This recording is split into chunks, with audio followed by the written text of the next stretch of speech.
So, George, did you ever meet anybody interesting when you were younger? When I look in the mirror, yeah.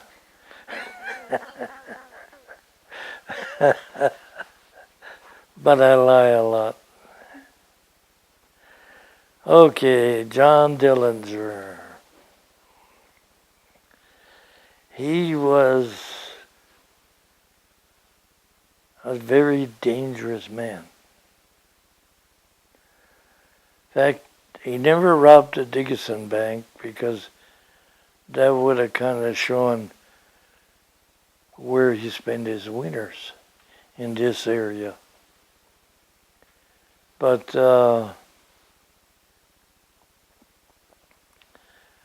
he had a car where he could drop roofing nails as the police were following him. Those days, roofing nails simply flattened their tires. And not only that, usually when he robbed a bank, he'd call the police and tell them he's going to rob the bank. And they wouldn't show up because he had submachine guns. He was armed much better than police forces were. So they wouldn't show up during the robbery. But anyway, Mrs. Berger, she was an actor in silent movies. That's a long time ago. And she spent most of her time in Chicago. She was a redhead. That's going to fit in the story after a while. So anyway, John Dillinger and his gang lived at the Berger Ranch. Well, I got to know her many years later because we put in walk-in coolers and wiring and everything on her house and her silo, yeah.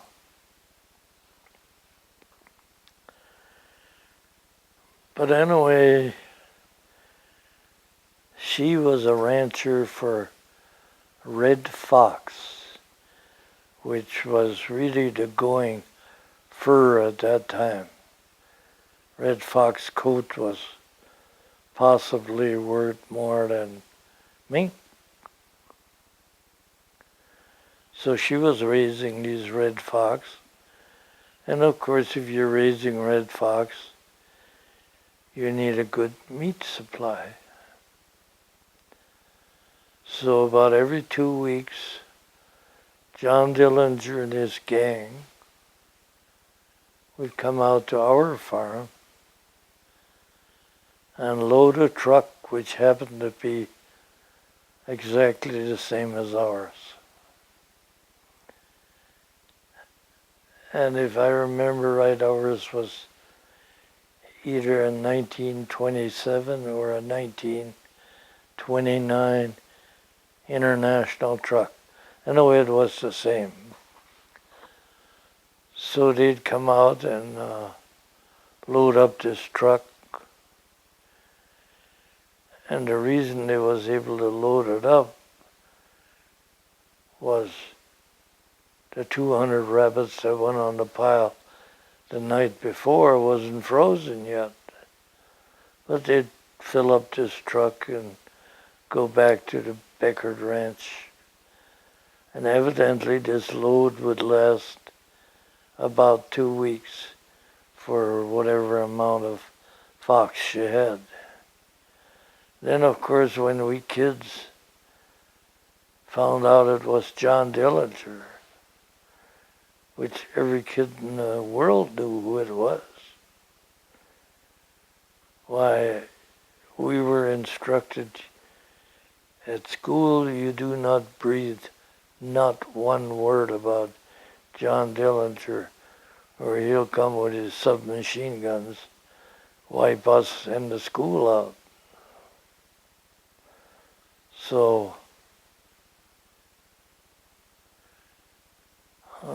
thought, we better keep our mouths shut. So we did, and this went on for a whole winter. Well, I think it was next spring or the next summer,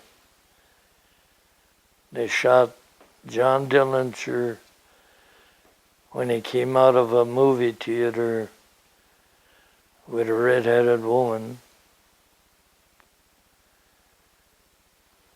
They shot him on a sidewalk, but they didn't shoot her.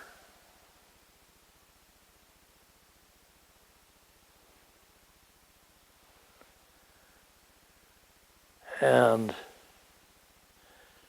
many, many years later, she became a Catholic convert at St. Joseph's School, right a block from here. So she finally come to her senses.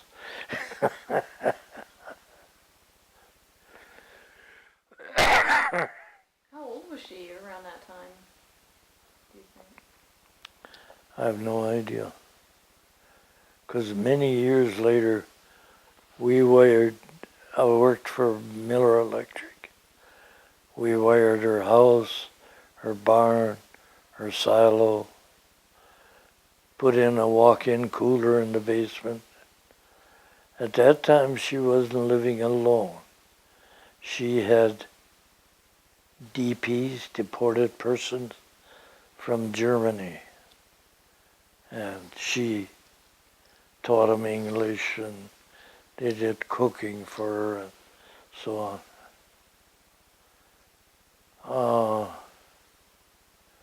But she still had Rin Tin Tin, number 2, not number 1. Me and Fred Hudsonbiller came out to finish wiring the silo. She wasn't home. So I told Fred, you go over and knock on the door, and maybe she's sleeping or something. So he goes over and puts his face next to the glass on this storm door, and he started beating on the door, and the dog's nose came right out through the glass. It jumped up to bite him. But of course he had backed away already. So, well, it wasn't in the house that we had a wire, so that noon we went to Killier, ate dinner there, and by the time we finished the silo, she was back home. But that dog was very protective. Of her? Yeah. But there was many movies made of Rin Tin 1, Rin Tin 2, and to her those dogs were as obedient. She could talk to them almost anything, and they understood her. And it is surprising what you can teach a dog. Do you know what she taught it? Hmm. Do you know what she taught Renton? She what? What she taught the dog? Well, she owned Rin Tin number 1 and Rin Tin number 2. And they were very famous for movies and silent movies.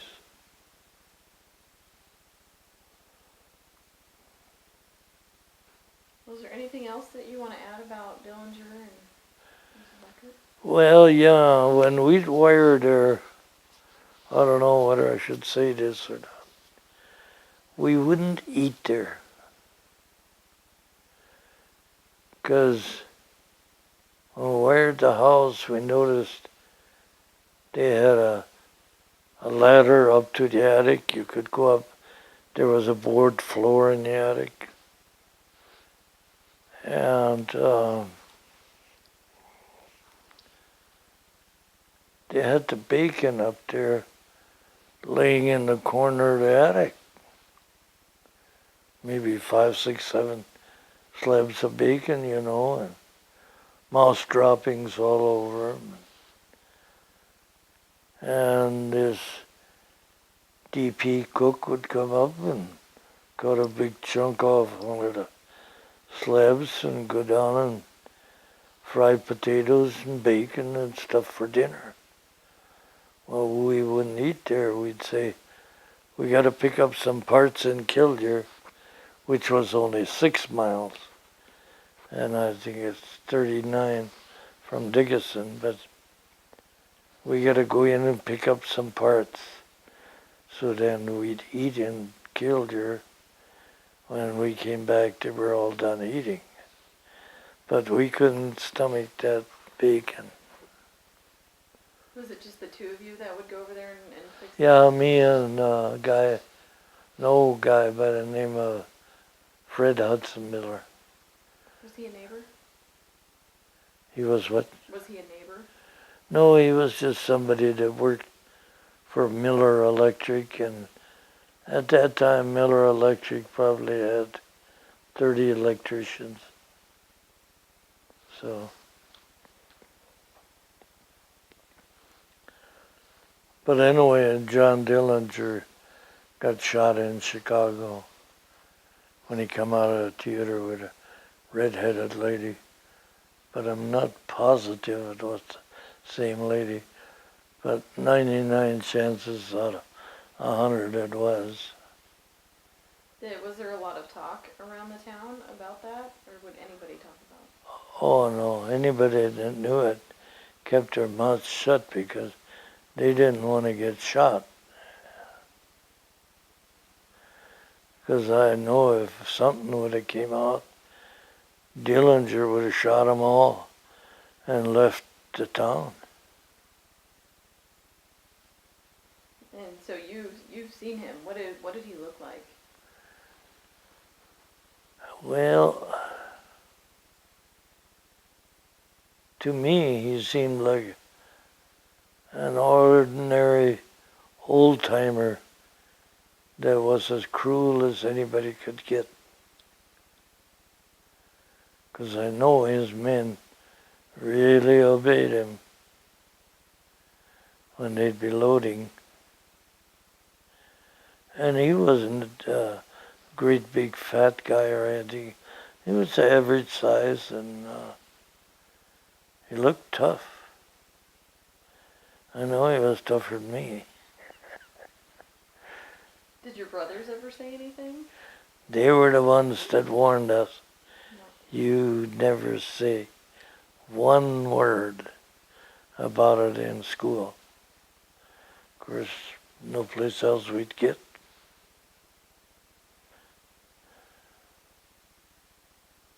Anything else you want to add about that? Usually, when he came out and got rabbit carcasses, there was usually 3 or 4 of his gang with him. So it meant the whole gang was staying out there. How many men were in the gang then? I don't know that. But that's what usually came out there. 3 or 4 other men. They never brought no guns. Probably figured they didn't need them. Well, they would have had trouble. Because you take our house, usually had 50 or 60 firearms. Not as bad as my house. I was a collector too. And at the peak of my collections was about 145 firearms. But I've been selling most of them and giving them away. Because no way I could take them along. The casket would weigh too much for them to carry it. But I remember I gave one of my granddaughters who seemed to be very interested in firearms. So I gave her, it was a 22 worth over $1,000. And she is really becoming good with that. She goes out with her dad to the rifle range. I'm going to like to talk a little bit about holidays from when you were younger. What was your favorite holiday? Well, there really was only one that we wouldn't have to work. 4th of July. We either went to Sheffield or stayed at home. Sheffield had always, that's a church probably 10, 12 miles out. And it was a little town, maybe 5 families in it. They always had a celebration on the 4th of July. So a lot of times we'd go there. And would your mother make anything special? Make any what? Food or anything? Did you play any specific games on the 4th? Oh, it usually was races and horseshoe playing, horse races, foot races. What was your favorite activity? My favorite activity, what they called a potato race. Did you ever do a potato race? What is that? Can you describe it for us? That's, you take about either 6 or 8 potatoes for each racer. And you put them up about, well, I always wanted the greatest distance. If I could get 100 yards, that's what I liked. They'd pile them up on one end. You'd run down, pick up a potato, and bring it back. Put it at your starting point till you had all 8 potatoes at the starting point. Would you win those? Probably all the time, if they had enough distance, because I could really persevere. The more potatoes and the further, the better chance I had of winning. Were there any other holidays that your family celebrated, like birthdays or names days or anything? Names days, our dad's names day. I can remember farmers and relatives from a large area around would come and celebrate our dad's names day. And how would they celebrate? A big meal, a lot of drinks, that's homemade whiskey. Did your father make it? No, he could buy it from a guy that did nothing but make whiskey during that time, which was a half a mile south of our school. Every Friday afternoon, an airplane came over our school and went down there and picked up whiskey.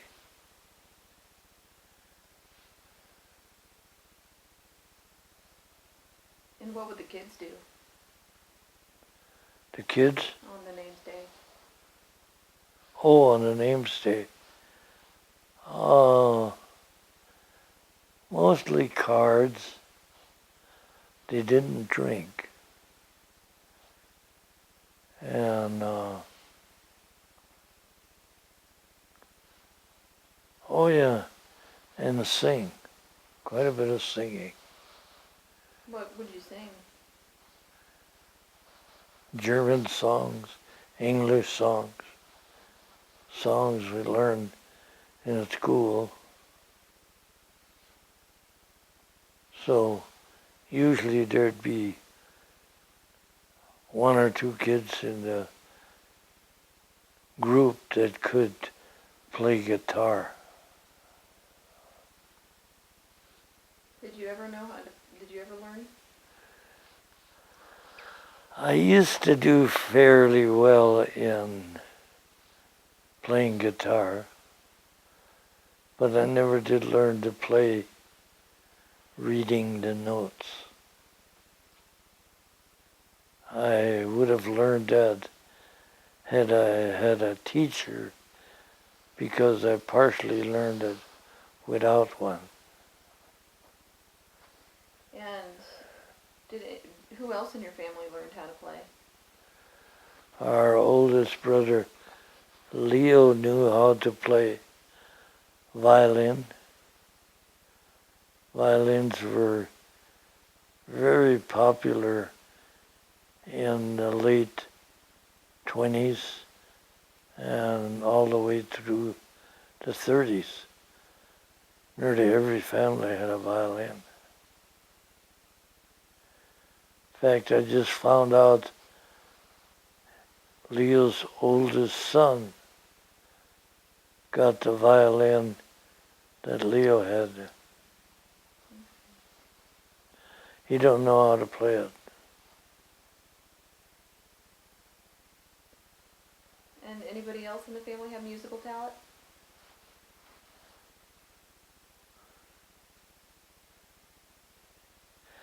No, but there was a lot of them that had art talent. Because I know my sister Betty and Gabriel, they both won a national contest in art. Sister Betty, she won first place, and my brother Gabriel won second place. And two people came out to the farm and offered full scholarships for to go to some art school. And our dad said no, and they left. Did they still do anything art-related after that? No. They still did artwork, but nothing to make a living or money.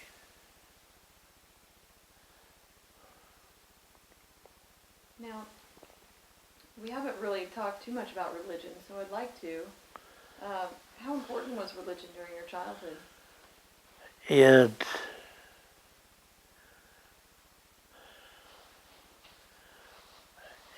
dominated Sundays. Can you explain why? All because, the 1929 Buick that we had no paint. It was porcelainized, like electric ranges and stuff, the whole car. The only place our dad could get it was at Fargo, and that's 300 miles away. And that was a long ways during that time. But he bought a porcelainized Buick at Fargo. And I just wish I would have bought it when he traded it in and bought an Oldsmobile years later. only car I ever seen that was porcelainized. Is that what you would take to church? Yeah, that was used every Sunday for church. And of course it wasn't big enough for all of them to go. So you took turns to go to church. But years before that, like my dad and mother, when they first got married, they only had one wagon. They didn't have an automobile. When did they get the automobile? When the Ford company came out with Model Ts, our dad bought a used one.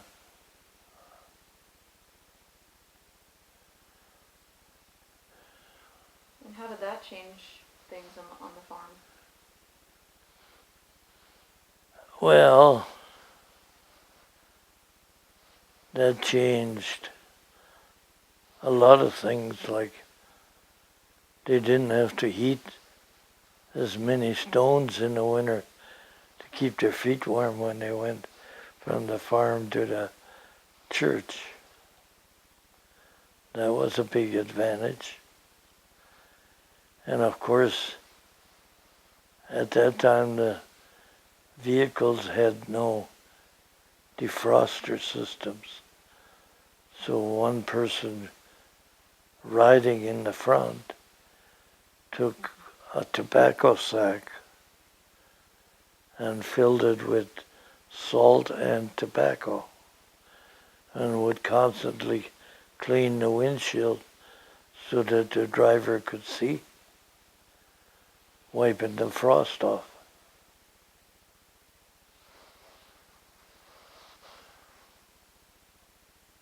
And on these trips to church and such, did everybody ride in the car? Was there enough room for everybody? No, that's why you took turns. One Sunday a certain group would go, the next Sunday another group would go. So that pretty well took care of that. So the kids didn't go every week? Every other week.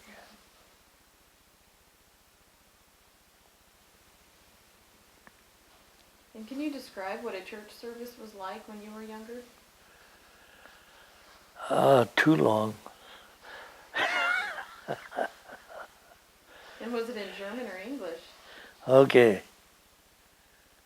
Monsignor Arblay, he would preach half the sermon in German and half in English.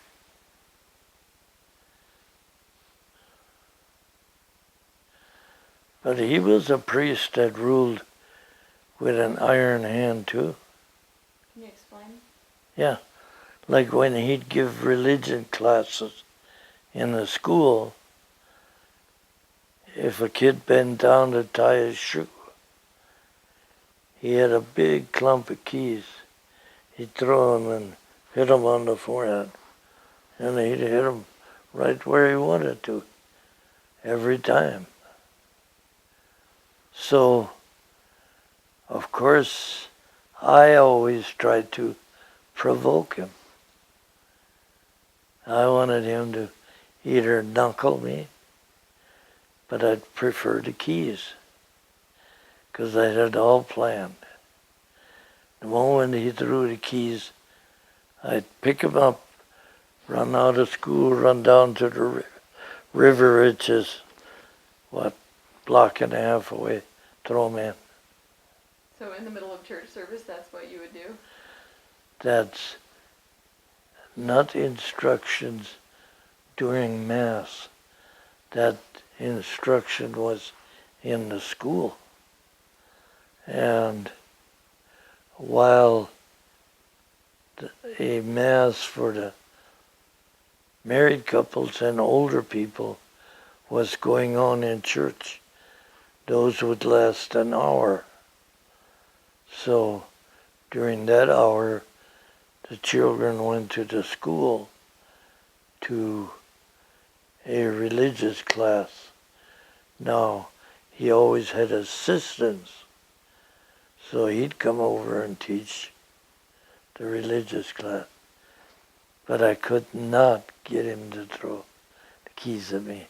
He would never do anything to me. He wouldn't knuckle me, which he was great for, and he would not throw the keys at me. Why not? I talked to some other kids about that, and they said he was afraid of your dad. Because I got a story about our dad. He had that temper. Can you explain? Yeah. One day we owned a trashing machine, and our dad always assembled all of the trash crew. And a neighbor by the name of Hagel lived just a half a mile from our place, and they were going to start, no, they were trashing at our place. But the custom was, wherever you trashed, the whole crew went there for breakfast. Well, our dad and the neighbor, they were watering their horses around this stock tank that was full of water. And of course the stock tank wasn't quite level. It was a little lower on the downside that was toward the creek. So on that side, there was always a mud puddle, because the windmill was left run till they started running over. So anyway, they were watering the horses, and the neighbor said to our dad, "When is that thing gonna have breakfast ready?" Boy, you didn't tell our dad stuff like that. He beat him up so bad that he was unconscious. He threw him in that mud puddle face down and left him. Well, my brother Alphonse, he seen what was going on. He went over and got his neighbor out of the mud puddle, dug the mud out of his mouth and nose so he could breathe. But that neighbor never ever ate breakfast at our house again. Or we never trashed for him. Were they close? Did those neighbors live relatively close to you? Half a mile, which is pretty close.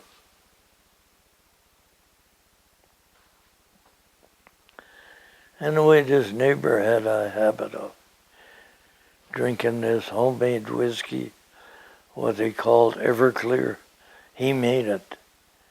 And he'd drink a glassful in the morning, drink a glassful before dinner, drink a glassful at supper time. So he drank 3 glasses of this Everclear.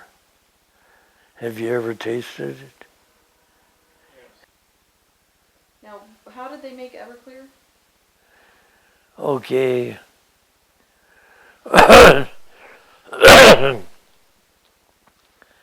They would generally take wheat and probably mix a little corn with it and put it in a 55-gallon wooden barrel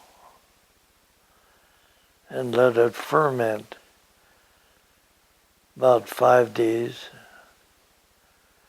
Then they would take the wheat and the corn, they would filter that out of the 55 gallons of brew.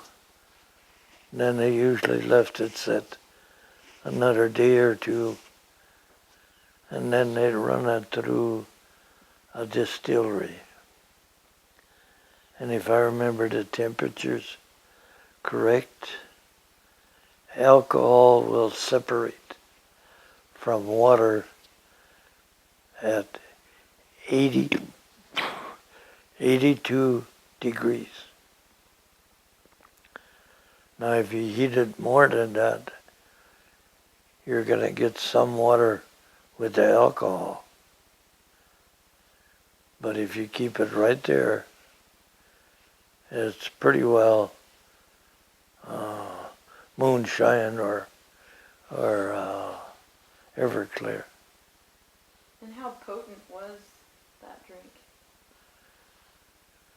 Well, very few men could drink it as Everclear or moonshine. Most of them had to mix something with it.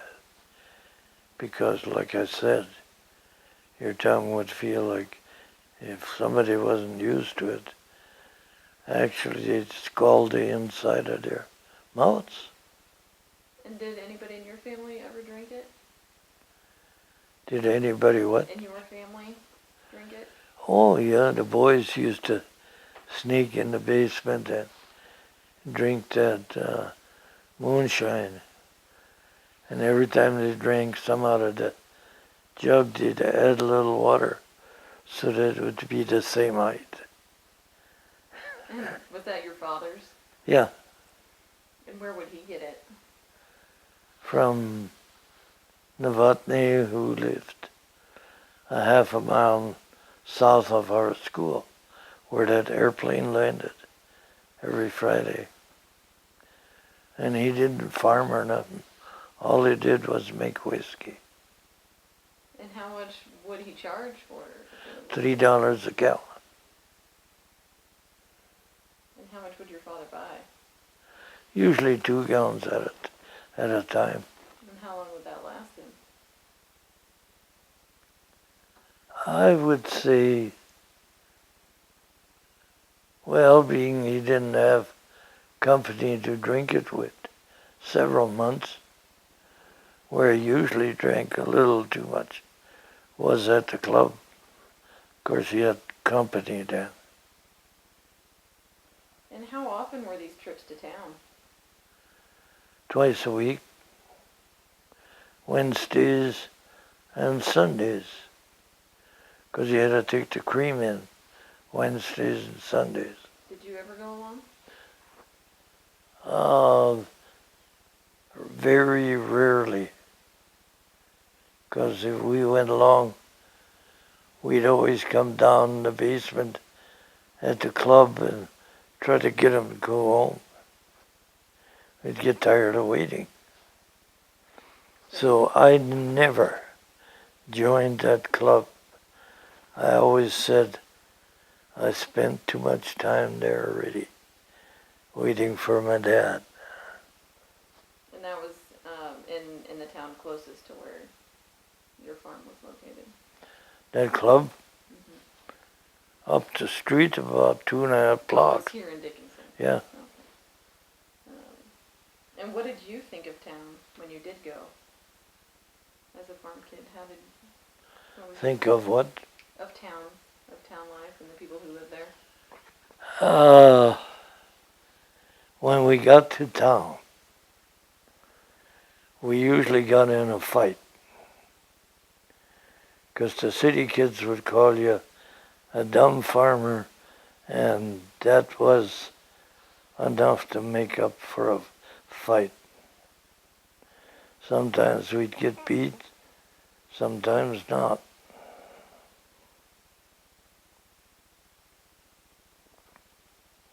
And what did you think of town people? Well, basically all I knew of town people was kids our age, and we thought they were smart alecks.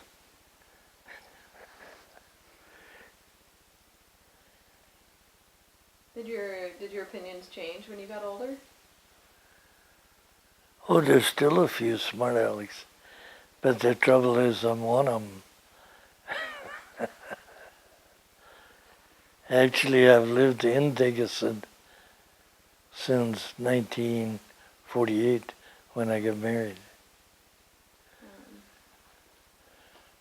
got married, I want to ask you a couple more questions about the 30s. So I'm gonna go back in time a little bit. Did your family experience grasshoppers or dust storms? Oh yes. I can remember one Sunday about noon. It was a clear day like today. Pretty soon it got fairly dark. There was a grasshopper swarm blocked out the sun. And they ate everything, including the algae off a fence post. Well, of course, our dad and the boys, we had a machine that we built to make rope. Well, they took some ropes that were tied together for about 200 feet long, and a horse on one end, another horse on the other end. Each one had a rider. They'd go up and down that field, up and back down. Well, we had 2 such crews. So what did they do? When the rope came across, the grasshoppers would go further. So they saved enough wheat to get enough seed to plant next year's crop. Now, I don't think there was any farmer in probably Stark County that saved their grain that way. Was that the only year they were that bad? Yeah. They were pretty bad in 1939, but not that bad. They still harvested crop. And what about the dust storms? How did that affect your family's farm? Well, just like a blizzard,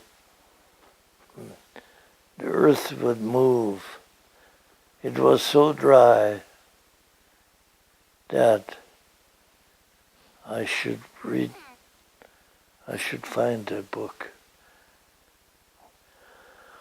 One of my granddaughters wrote a book called Dust Between My Toes. That can tell you a lot. Because the dust in most areas was about 8 inches thick. And you'd walk in it with your bare feet and it would come up between your toes like flour. And the wind would blow and it would cover up the fences just like snow does. How did your family deal with that? Well, you dug out the fence and moved it to the top of the pile because you still needed fences. But that was a lot of work. Did you have to do a lot of that? Well, I had to help. If you could walk, you could work. And how were the jackrabbits, you said they were also really bad. Was this the time frame where they were? Oh yeah, you think, and that cycle's coming back. In this area, there wasn't jackrabbit, I'd say maybe 2 to 10 sections. And 10 sections is about, 6,400 acres. But I noticed the last 2 years, they're increasing again. So if we have the dry years, the young really survive. But there was thousands of them. In fact, if you took about 6 or 8 saddle horses, there was a school section southwest of our farm. Well, a whole bunch of guys went over there with saddle horses and chased about 4,000 or 5,000 from there onto our land, because our boys were shooting 200 a day or more. How long? You said your brother skinned those rabbits at first. How long would it take to skin that many rabbits? Each individual was different. Like Alphonse, he could skin a jackrabbit in 30 seconds, where Leo took 2-3 minutes. Just two different guys. But then Alphonse poked himself with a bone, and he got tularemia. And what's that? That's a rabbit disease that was brought in from Australia to cut down the number of rabbits. And if you got tularemia, only about 3 out of 100 survived, because there was no penicillin. There was nothing. There was sulfa injection that helped some. But anyway, the glands under their arms would swell up to cup size, and they'd have to lance them, or I forget the word, and drain them. But he survived. How long did it take before he got over that? Till he died. But they became immune to it, so that it probably gave him some problem as far as joint problem and different pains all their life. But the swellings didn't come anymore.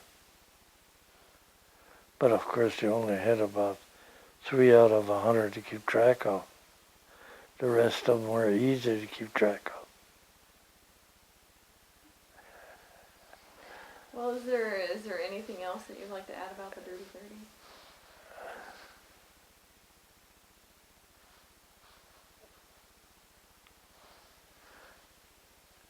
Oh, right now, except the prices were unbelievably low.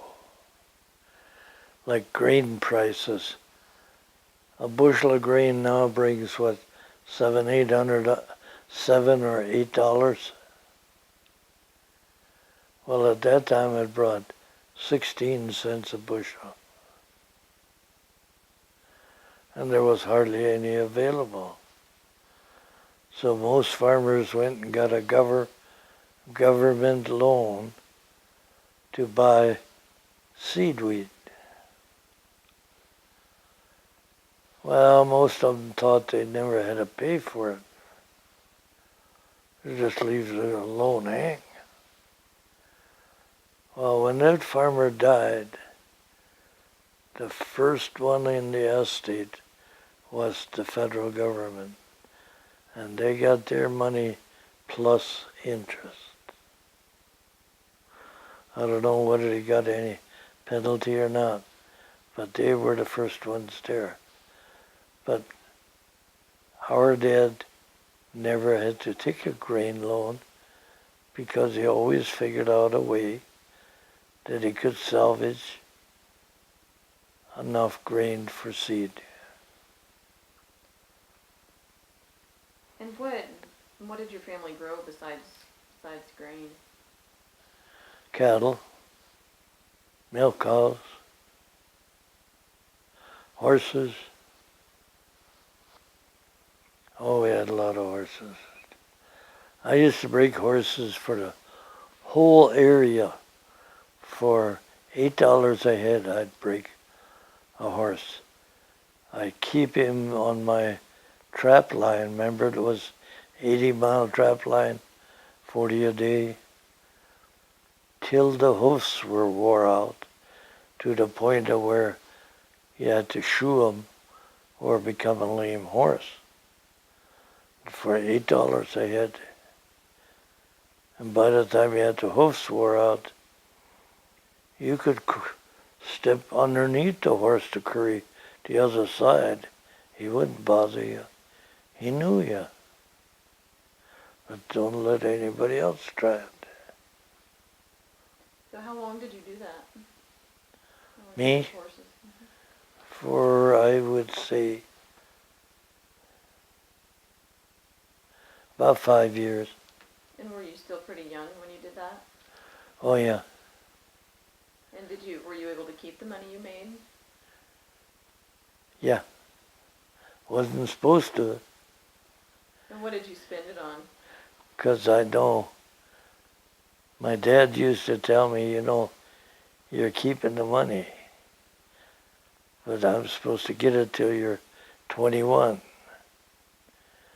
But he says, when you get hurt, who's going to pay the hospital bill? Well, I told him I'll never get hurt. And did you? Oh, yes. I can remember one time I was angry and I brought in the milk cows because they went out in the wheat field. And I turned Smokey too quick and he fell and I got the left leg under him and we slid along the ground. And it must have weighed, over 1,000 pounds. So it skinned me from my hip to my ankle. What was the hospital bill from that? Never went to see a doc. That was one thing. Those days, if you went to the hospital or to see a doctor, you died. You had to be in really bad shape before you were taken for medical care, and it usually was too late. I know my brother, he sleeps good. I'm not a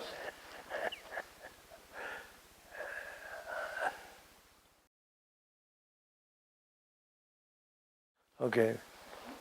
About your brother? Yeah, what we did for broken legs. He said mine and I said his. Because a lot of times when you were breaking a horse, they'd buck so hard that your in the area would come out of joint.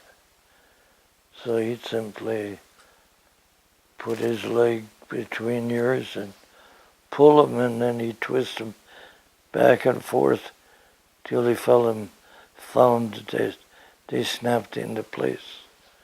Well, you did the same thing with a broken leg. Were there any other instances where you had to set broken bones?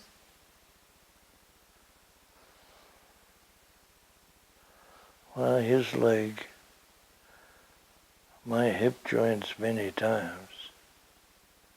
Because I can remember some horses would buck so hard on a hard road, they'd break their backs. There wasn't much hope for those. We used to bring them hay and grain and water right on the road. Most of them, 2-3 weeks, they'd be able to get up. But they'd have a bump on their back, great big. So those were sold for meat horses, sent to France or or Spain. And the government sure lost up that market. And were these wild horses to begin with? Well, not where you'd say they were wild horses like in the Badlands, because those were never touched by human hands. Well, our young horses, by the time they were 2, 3 years old, they were just as wild as those, but they were not considered a wild horse. Just not tame. Yeah. Is there anything else about that you would like to add? No. Well, we haven't talked too much about your mother or your grandparents. Do you remember your grandparents Yes. pretty well? What was your father's parents' names? Franz, that is German for Frank. And what was her name? Let's see. She lived with us for 18 years after he died.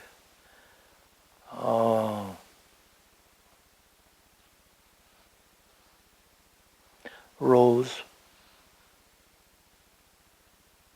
And what were they like? Well, they died in their 70s and 80s. And we thought the way they looked, they had to be 200 years old. Because old people at that time really looked old. And where did your grandparents come from? Russia. But their parents moved from Germany to Russia about 1810.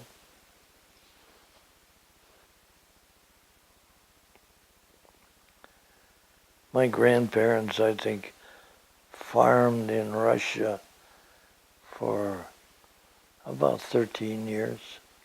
Was your father born in Russia? Yes.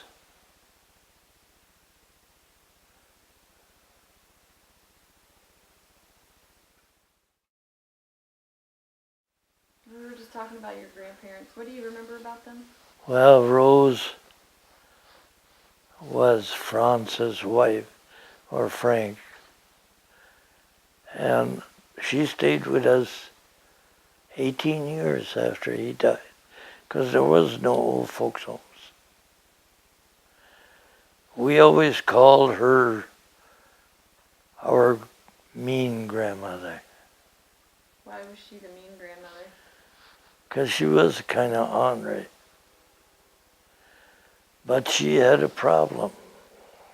And what was the problem that She was driving a wagon with some horses on the farm somewhere in America. And what they call a reach pin on the wagon fell out. Well, and the rear wheels and the wagon stops. If you don't let go of the reins, the horses pull you right over the front of the wagon, and you're sliding on the ground. Well, she wouldn't let go of the reins. And the horses ran by a rock pile. One horse went on one side, the other horse on the other side, and they run her head right into the stones. Of course, she was unconscious. And after that, she had trouble with, she could be doing anything. and all of a sudden she was laying on the floor. Because there was a traveling blood clot in her system. When it hit her brain, she was unconscious. And I can remember yet when I was a youngster, she was standing by me on a cold winter morning. The coal stove was red hot. All of a sudden, butch, with her face down on this red hot coal stove. Well, I pulled her off. Of course, she got burned pretty bad. But those were the situations where you always had to watch out for her. Sometimes it would happen twice a week. Sometimes it wouldn't happen for 2-3 months. So it was kind of hard to take care of her. But she had a temper. And that's why we called her the mean grandmother. But the Grandma Luntz was the nice grandmother. And what was that grandmother like? She was mother to my mother and her sister that was married to his brother. We used to, whenever we went to town, we always took potatoes along, cream along, or bacon or hams, so that she always had a good food supply. And to us kids, she was enthusiastic and always great to be around. She even made cookies for us. What kind of cookies did she make? Generally, gingerbread cookies.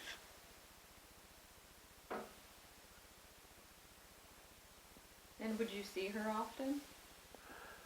Usually every other Sunday. Did she live close?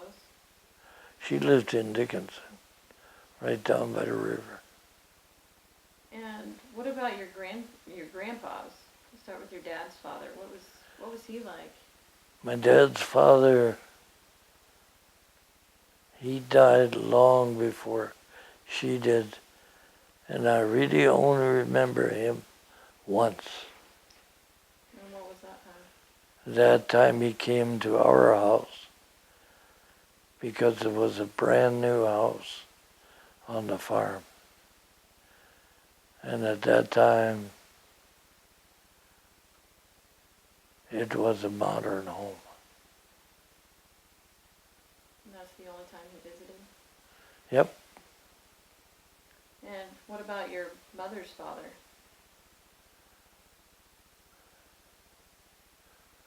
Never knew him. He died prior to me even knowing him. And did your mother's parents come from Russia? My mother? Yes. She was a fairly young girl then. She grew up just north of the spillway of the Heart Butte Dam. Ever been there? No. Okay. Was that far away? 72 miles from here. That's where I go fishing.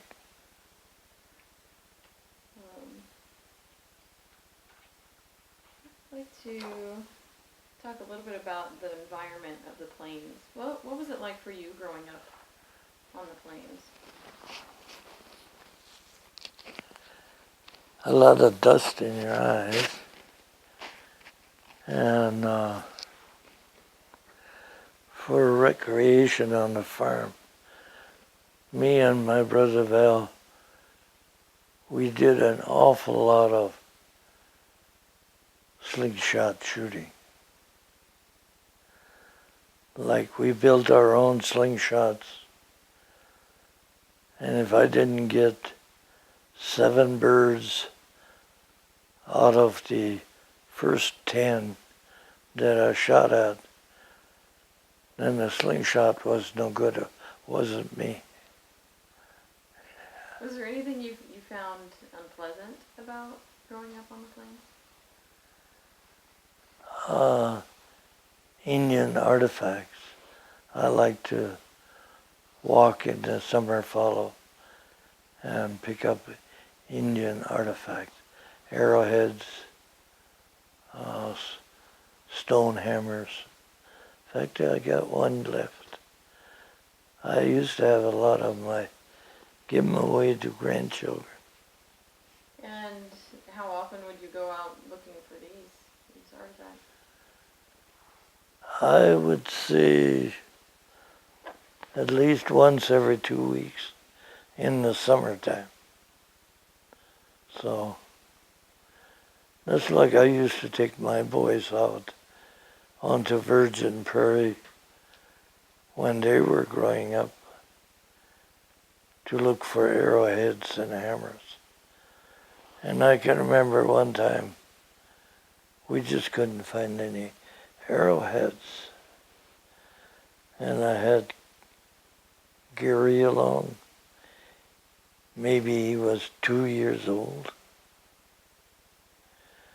And we were walking back to the car and he says, "Hey Dad, only thing I found was this little stone looks like a Christmas tree." He had an arrowhead. And was there anything you didn't like about growing up out here? Okay, I thought the dad was too strict. That's something I didn't like. But I adjusted to it. And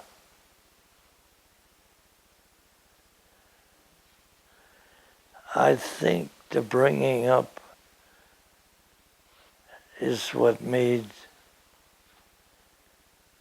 me gain my rank in the service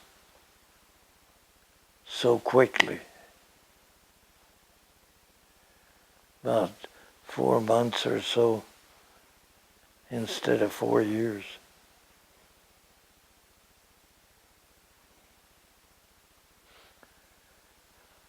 I could do 800 push-ups on a push-up trial. That's why when I gave physical training, the men really hated me. Because if it was Friday morning, the sergeant running the kitchen would come down and he'd say, "Oh, okay, I need so many guys for KP duty, which is kitchen police duty, for Saturday and Sunday. Now, I want you to get them for me." So whoever fell out first had kitchen duty. And how many times did you do the PT? For the kitchen duty. Usually by the time you got to 40, you had enough men. And the only time that I used my ability for 800 was early in my career. There's each platoon in a company, and there's 4 platoons. Each platoon has a sergeant. that when you're getting basic training, the punishment for doing something wrong is usually push-ups. So these 4 sergeants had been giving training for years, and they were really good at doing push-ups. But they were taking turns, because 12 men in the squad, they had hauled away 11 with the ambulance. But I was still on the log doing push-ups.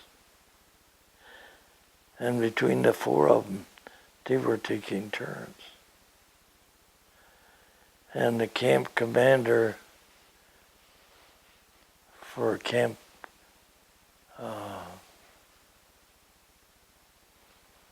never dreamt I'd forget Fort McCollin, Alabama. He come driving up and he's watching this. And that's the first time I ever seen him that angry. They were taking turns. He made him stop right there. So he says, you know, for the next 4 months, one of yous every weekend is going to take kitchen duty. How did you feel about that? That made me happy. But at that time, Senator Langer was a senator, one of the senators, I think it was Senator Nye, might have been Langer. But anyway, they wanted me to send me to West Point. That's where they trained officers. And I didn't want to go, because I wanted to get done, get out of the Army, get married, and live my life. So they sent in my name to the Senate, and I got approved. Well, I had a choice of signing up for 3 more years and going to West Point and become a lieutenant. Well, that I didn't want. So I turned them down. And the company staff sergeant, he really chewed me out. Do you remember what he said? Oh yeah. He said, I'm going to tell you to go, and you're going to go whether you like it or not. I says, do you do push-ups? Yeah. Well, let's go outside. If I lose, I go. Did he take you up on that offer? Yeah, he did. But he only got to about 130, which was pretty good. But I antagonize him because I do 100 or 200, then I switch and do them with one hand. What did he say to you after that? He wouldn't talk to me for about a month. That was all right.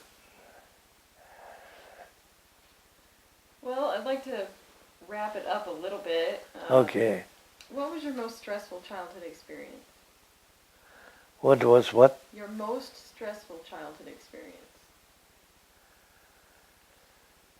When our trashing machine normally was run by 10 or 12 wagons, a man on each wagon, and a spike pitcher out in the field. That's somebody that helps everybody when he comes out. Well, for years I was a spike pitcher. But then the boys and neighbors' boys wound up in the Army. So it was just Val and I to keep this trashing machine running. Instead of 12 men, 2 men. So that meant you had to load up your wagon while he unloaded his. So me and him were hauling as much as 28 to 30 wagons per day.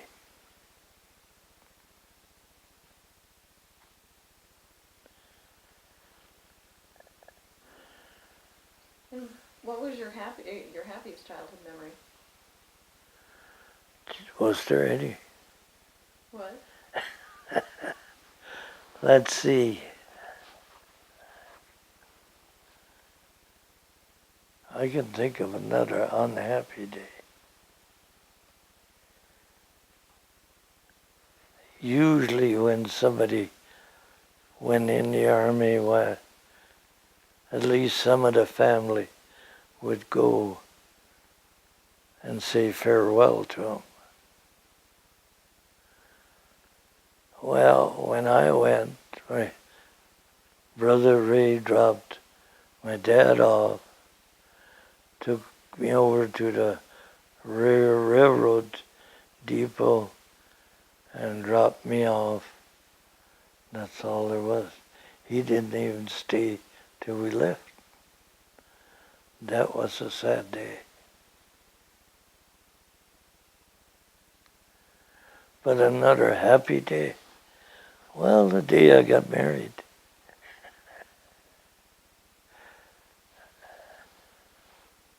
What's your fondest memory from the day you got married?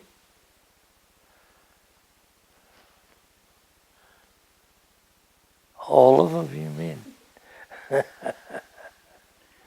All right. Well, then, what was the most adventurous thing you did in your childhood? In my childhood, The most adventurous thing you did. well, I told you about one of them where the horse slipped off the cliff. That was probably the most adventurous, being he fell on me. And I don't know whether I knocked him out or he knocked me out. And George, why do you think it's important to tell your life story?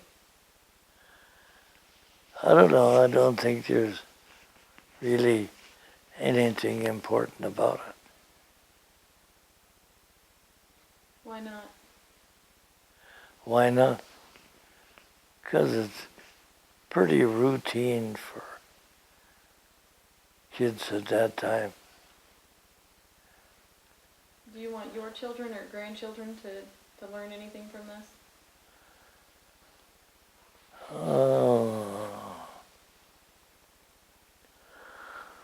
They could, depending on their attitude. But it's nice to have children that appreciate having grown up here. So